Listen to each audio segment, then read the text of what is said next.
Aoleu, merge filmarea. Stop it! O să-i luăm... Hei! Oprește-o! Hei, bună prietenii mei, cu voi este Gabriela și aici sunt cu Iza.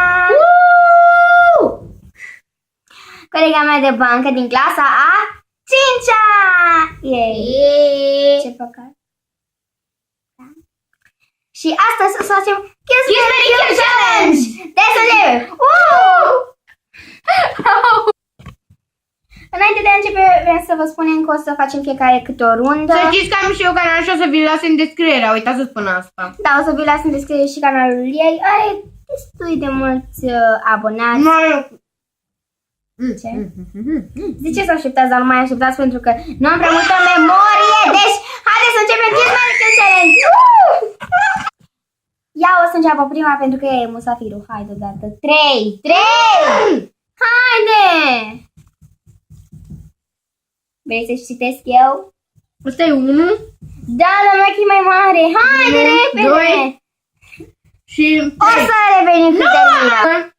Le-am desfăcut, avem Betty El Club. El Club.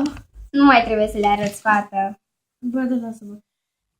Pe Andrei Șelaru și pe Anemarie Moldoviancă. Bun. Omor Stai puțin, dacă o să se întrerupă, vă rog să nu vă supărați pe noi pentru că nu am prea multă memorie pe telefon. Haide, acum.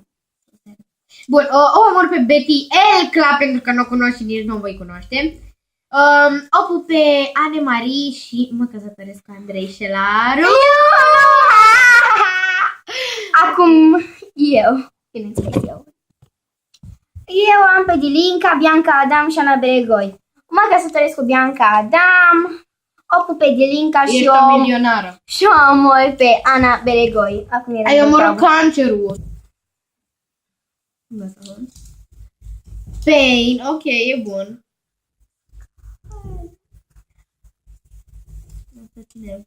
Vasco. Aoleu! Haide că nu am prea mult timp. Mă.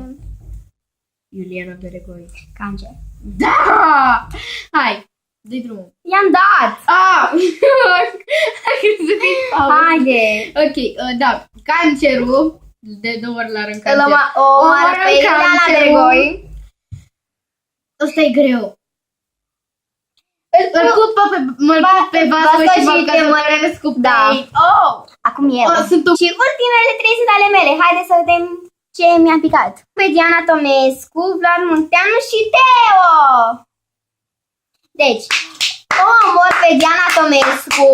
Scuze dacă te uiți la videoclipul ăsta. Nu se uită.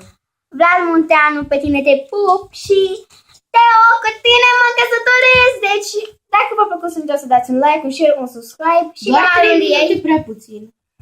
Și canalul ei o să fie în descriere. Deci, vă pupăm! Da.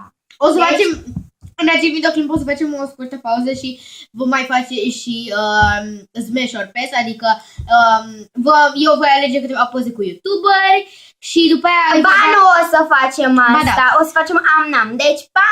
Nu am, n-am!